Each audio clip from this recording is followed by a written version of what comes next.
فرمایا یا بنی اسرائیل. اب یہاں پر ایک لفظ سمجھ لیجئے، اسرائیل اصل میں کیا تھا؟ حضرت یعقوب علیہ السلام کا نام تھا. اللہ نے ان کو یہ لقب دیا تھا، یعقوب کا لقب تھا جو حضرت یوسف علیہ السلام کے باپ تھے. اسرائیل کا مطلب ہے عبداللہ، اللہ کا بندہ. یہ اس واسطے ان کو اللہ نے لقب دیا کہ بہت عبادتیں کی، بہت عبادت کرتے تھے، تو اللہ نے ان کو لقب دیا اسرائیل، عبداللہ کے معنی میں، اللہ کا بندہ. اور بنی اسرائیل کا مطلب کیا ہوگا؟ حضرت یعقوب کے بیٹے، اولاد. بنی اسرائیل، تو اسرائیل کے بیٹے. اسرائیل کون؟ یعقوب علیہ السلام. تو فرمایا اے بنی اسرائیل، اے اولاد یعقوب، یہ بھی ترجمہ ہو سکتا ہے، یعقوب علیہ السلام کی جتنی اولاد ہے جو بھی آیا. نعمتی التی انعمت علیکم، میری اس نعمت کو یاد کرو. اذکرو، یاد کرو. یہاں پر اب اصل میں صیغہ دیکھیے، خطاب ڈائریکٹ یہودیوں کو، اذکرو، یاد کرو. کون؟ اولاد یعقوب. لیکن کتاب کس کے لیے ہے؟ قرآن کس کے لیے ہے؟ بقرہ میں خاص خطاب کس کے لیے ہے؟ ہمارے لیے ہے.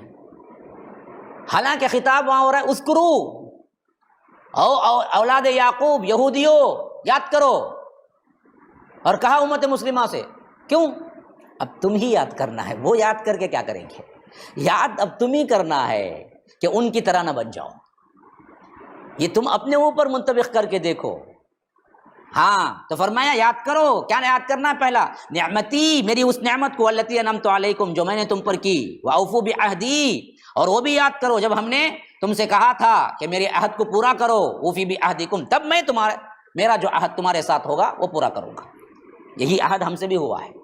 اللہ ایک کی توحید پر تم قائم رکھو، یہ تمہارا کام ہے. اور اللہ کیا کرے گا؟ تمہیں عذاب نہیں دے گا. یہ اللہ کا کام ہے. ہمارا کام کیا ہے؟ اللہ کے علاوہ کسی کی عبادت نہیں، کسی کو سجدہ نہیں، کسی کو رکوع نہیں، کسی کو قومہ نہیں، کسی کو عبادت نہیں، کسی کی دعا نہیں، کسی کی نظر نہیں، کسی کی نیاز نہیں، کسی کو پکارنا نہیں، کسی کو نہیں. یہ وہ وعدہ. تو اللہ کا وعدہ کیا ہے؟ اللہ کا وعدہ یہ ہے کہ پھر ہم تمہیں عذاب نہیں دیں گے، پھر ہم تمہیں عذاب نہیں دیں گے. یہی وعدہ ان سے بھی ہوا تھا. تو اسی لیے فرمایا کہ اوفوا بعہدی، پہلے میرے سے جو وعدہ ہوا اس کو پورا کرو. اوفی بعہدکم، تب میں تمہارے ساتھ جو وعدہ ہوا تھا وہ میں پورا کروں گا. وہ کیا ہے؟ وَإِيَّايَ فَارْهَبُونَ، مجھ ہی سے ڈرو. ڈرو مطلب توحید، صرف میرے اوپر. اور ٹشو لے لگاؤ. وَآمِنُوا بِمَا أَنزَلْتُ مُصَدِّقًا لِمَا مَعَكُمْ، اور فرمایا تم سے کہ دیکھو ایمان لاؤ اس کتاب پر جو میں نے نازل کی ہے. کون سی کتاب؟ قرآن. لیکن یہ نہیں ہے کہ تورات کی مخالفت پر نازل ہوئی.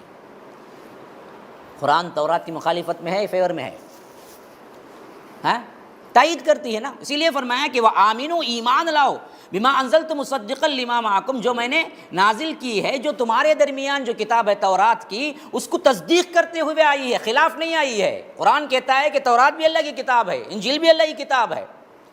اللہ کی کتاب ہونے کا انکار نہیں کرتا قرآن. تو اسی واسطے کہتا ہے اللہ تعالیٰ یہودیوں دیکھو یہ تمہاری مخالفت میں نہیں آئی ہے، بلکہ تمہاری اصلاح کرنے کے واسطے آئی ہے. خالی اصلاح مراد ہے، مخالفت نہیں ہے. تو ہمارے جتنے گروہ ہیں مسلمانوں کے، ان میں بھی مسئلہ یہی ہے کہ ہمارا پیغام یہ ہے کہ بھائی ہم خلاف اس واسطے نہیں بولتے کہ آپ کا قرآن کوئی اور ہے یا آپ کو رسول کوئی اور ہے. ہم صرف یہ بولتے ہیں کہ صحیح جو ہے اس کو اپنا لو.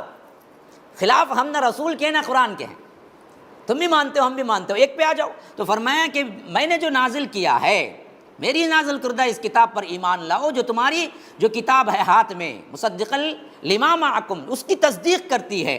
ولا تکونوا اول کافر بھی، اور نہ ہو جاؤ تم خود پہلے کافر. تم کتاب والے ہو، تورات والے ہو، موسیٰ علیہ السلام کی نبوت کو ماننے والے ہو، تم خود پہلے کیا نہ کرو، قرآن کا انکار نہ کرو.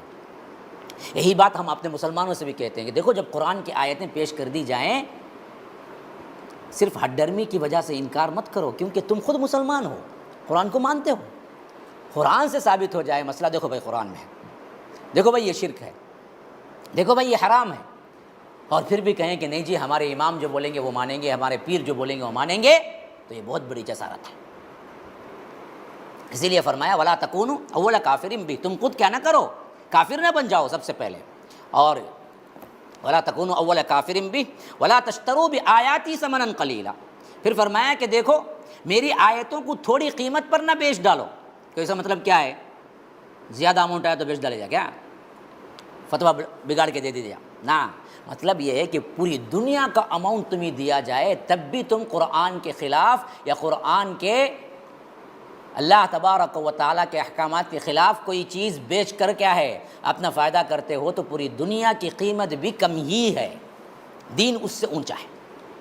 تو پھر فرمایا کہ وَإِيَّايَ فَاتَّقُونَ، دیکھو اللہ ہی سے تقوی اختیار کرو. دیکھیے وہاں فرحبون آیا، یہاں فتقون آیا، دونوں میں تھوڑا سا فرق ہے. رہب یہ یہاں اتقاء، اس واسطے کہ اس زمانے میں جہاں خطاب ہو رہا تھا ان میں راہب زیادہ تھے، اس سے فرحبون آیا.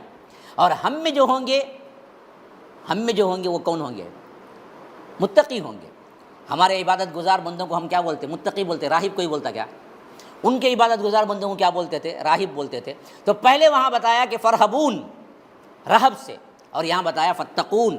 پھر اس کے بعد فرمایا ولا تلبسوا الحق بالباطل، دیکھو باطل کا رنگ چڑھا کر حق کو مشتبہ نہ بناؤ. یعنی ایسا مت کرو کہ باطل اور حق کو ملا کر لوگوں کو سمجھنے میں مشکل ہو جائے، اس طرح خلط ملط کر دو. تلبسوا الحق بالباطل، حق کے ساتھ ایسا ملا دو. مثلا سمجھو کہ دیکھیے پانی یہ پانی ہے، اگر میں اس میں کچھ اور رنگ ملاتا چلا جاؤں تو انسان کو کیا ہے اب کہنے میں مشکل ہو جائے کہ وہ پانی ہے یا کوئی اور ڈرنک ہے، صاف نہیں ہے. تو اس میں توحید مکمل صاف تھی، لیکن بعد میں گروہوں میں بٹتے مسلمان توحید کو خلط ملط کر دیا. اب بہت سے لوگ جب توحید کو پیش کرتے ہیں ہم تو کہتے ہیں کہ یہ تو توحید نہیں ہے، ہم جو ہیں باپ جاؤ وہی توحید ہے. تو یہی حال ہمارے اندر بھی ہوا. تو اس لیے فرمایا کہ حق و باطل کو ملاوٹ نہ کرو، وتکتموا الحق، اور حق کو نہ چھپاؤ. جو باتیں ہیں آج یہ علماء پیروی کر لیں تو ہمارے تمام مسائل حل ہو جائیں. یاد رکھیے اگر صحیح کیا ہے وہ بتا دیں، معلوم ہے صحیح کیا ہے، چھپاتے ہیں لوگوں سے اس واسطے کہ ان کی گدی نہ چلی جائے، ان کا عہدہ نہ چلے جائے. اور وانتم تعلمون، تم کیا ہے اسے جانتے بھی ہو، یعنی جانتے ہوئے حق کو نہ چھپاؤ کا ایک مطلب یہ ہے کہ تمہیں حق معلوم ہے پھر بھی تم چھپاتے ہو. پھر فرمایا کہ واقیموا الصلاۃ، نماز قائم کرو، وآتوا الزکاۃ، اور زکوٰۃ دیا کرو، وارکعوا مع الراکعین، رکوع کرنے والوں کے ساتھ رکوع کرو. گویا کہ یہاں اشارہ ہے جماعت کے ساتھ نماز پڑھو، کیونکہ کیا صیغہ جمع کا آیا ہے. رکوع کرنے والوں کے ساتھ رکوع کرو کا مطلب یہ ہے کہ تم جماعت کے ساتھ پڑھو. علماء مفسرین کہتے ہیں یہاں جماعت کی طرف اشارہ ہے. پھر فرمایا کہ تأمرون الناس، لوگوں کو تم حکم دیتے ہو بالبر، نیکی کا، وتنسون انفسکم، لیکن اپنے آپ کو بھول جاتے ہو، وانتم تتلون الکتاب، اور تمہارا حال یہ ہے کہ تم کتاب پڑھتے ہو. یہی ہمارا حال بھی ہے، یہی ہمارا حال بھی. نصیحت کرنے کو کبھی نہیں چوکتا انسان، منہ بھر کے نصیحت کرتا. اللہ کے واسطے بھائی دیانت داری کرو، امانت داری کرو، سچ بولو. بولنے میں کبھی نہیں شکتا. تمہیں کتنا سچ بولے جی وہ نہیں دیکھتا کبھی. یہی اللہ کہتا ہے تم لوگوں کو تو حکم دیتے ہو نیکی کا، لیکن خود نیکی نہیں اپناتے، اپنے آپ کو بھول جاتے ہو. نیکی کی باتیں کرتے وقت اپنے آپ کو بھول جاتے ہو. حالانکہ تمہارا حال یہ ہے کہ تم کتاب پڑھتے ہو. مطلب یہ ہے کہ کتاب پڑھتے ہوئے علم رکھتے ہوئے کام کرتے ہو. افلا تعقلون، کیا تم عقل نہیں رکھتے؟ واستعینوا، اور مدد طلب کرو، بالصبر، صبر کے ساتھ، والصلاۃ، نماز کے ساتھ. یعنی مصائب و آلام میں سب سے اہم ترین چیز صبر اور نماز ہے. اس کو پکڑو، کیونکہ اس پر چلنا مشکل ہے، لیکن وَإِنَّهَا لَكَبِيرَةٌ، یہ بہت بڑا کام ہے. لیکن إِلَّا عَلَى الْخَاشِعِينَ، جو اللہ سے ڈرنے والے ہیں ان کے لیے کوئی مشکل نہیں نماز کو قائم کرنا، اور ساتھ ساتھ کیا ہے صبر کے ساتھ رہنا. نماز ہی چھوڑ دیے تو پھر یاد رکھیے ہمارے لیے صبر بھی نہیں آئے گا. تو الذین یظنون انہم، جو لوگ یقین کامل رکھتے ہیں کہ وہ لوگ اپنے رب سے ملاقات کریں گے، وانہم الیہ راجعون، اور وہ یقین کامل رکھتے ہیں کہ انہی کی طرف پلٹنا ہے. یہ ہیں وہ لوگ جو خاشعین ہیں. یعنی گویا کہ یہاں وانہا لکبیرۃ الا علی الخاشعین، نماز اور صبر سے کام لے کر زندگی گزارنا بہت مشکل ہے، لیکن ان لوگوں پر نہیں ہے جو اللہ کا ڈر اختیار کرتے ہیں، اختیار رکھتے ہیں، اللہ سے خشیت کرتے ہیں. وہ کون لوگ ہیں؟ وہ لوگ ہیں جو اللہ سے ملاقات کا پورا یقین رکھتے ہیں. اللہ کی ملاقات کا پورا یقین رکھیں گے تو یاد رکھو مسلمانوں، صبر بھی آ جائے گا، نماز بھی کبھی نہیں چھوڑے گا. کیوں؟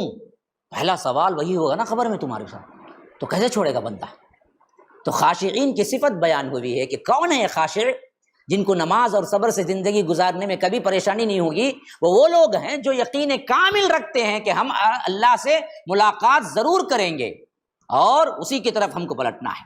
پھر یہاں سے پھر گفتگو کا سلسلہ وہی بنی اسرائیل کی طرف ہو گیا کہ خاص کر اس وقت انہوں نے جو کچھ تاریخ میں کیے تھے کارنامے، ان سب کو اللہ تبارک و تعالیٰ گویا کہ ایک ایک کر کے گنا رہا ہے کہ تم نے یہ سب کچھ کیا، پھر بھی ہم نے تمہارے ساتھ معافی کا معاملہ کیا، لیکن اب بھی وقت ہے کہ اس رسول پر ایمان لا کے اپنی تلافی کر لو، لیکن تم بدبخت ہو کہ اس رسول پر ایمان نہیں لاتے ہو۔ یہ نچوڑ ہے۔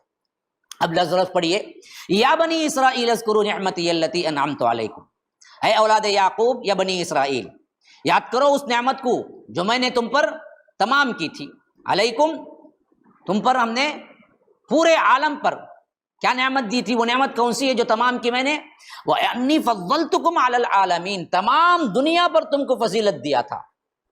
کب؟ جب ہم نہیں آئے تھے تب کا واقعہ۔ اب تمام دنیا پہ فضیلت کسے ہے؟ امت محمدیہ، بعینی ہی وہی پوزیشن پہ ہم کھڑے ہوئے ہیں، لیکن ہمارے سے پہلے کون تھے؟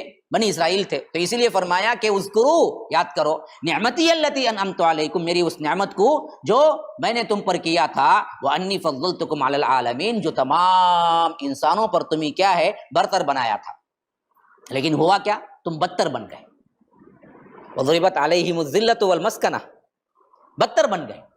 تو گویا کہ اشارہ ہماری طرف ہے، پھر میں تم کو اب برتر بنا رہا ہوں، لیکن تم اپنے گناہوں سے کیا ہو جاؤ گے؟ پھر بدتر نہ ہو جاؤ، ہیں اب کیا؟ وہی بدتر حالت میں۔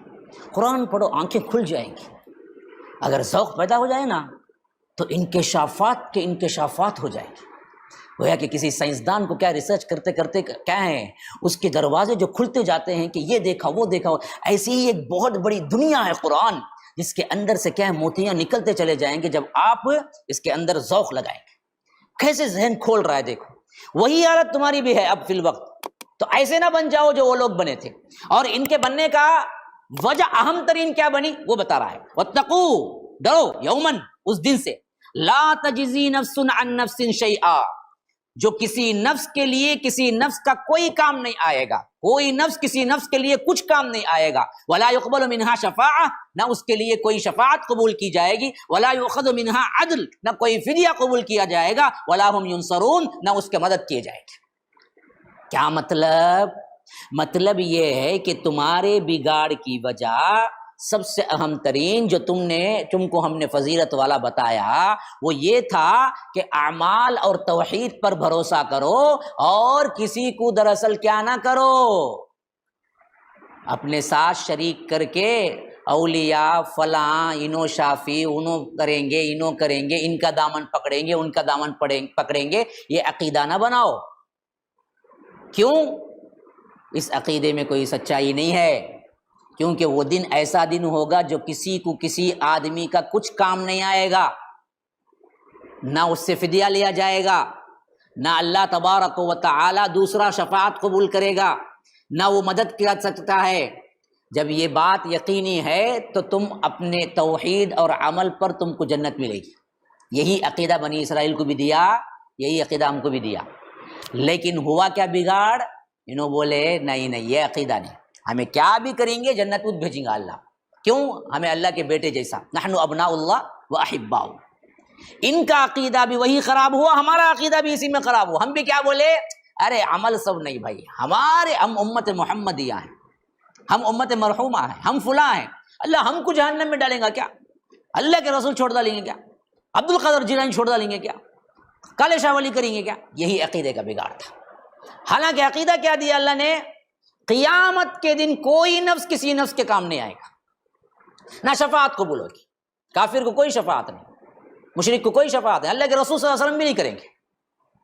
تو اصل چیز تمہارا عمل اور توحید ہے، اس کو چھوڑ کے تم نے کیا کیا؟ ولیوں کو یا آ کر وسیلوں کو اپنے اعمال برباد کرنے کے لیے بنا لیا۔ یہی حال ان کا بھی ہوا، یہی حال تمہارا بھی ہوگا، اس واسطے پہلے بتا رہا ہے اللہ تبارک و تعالی۔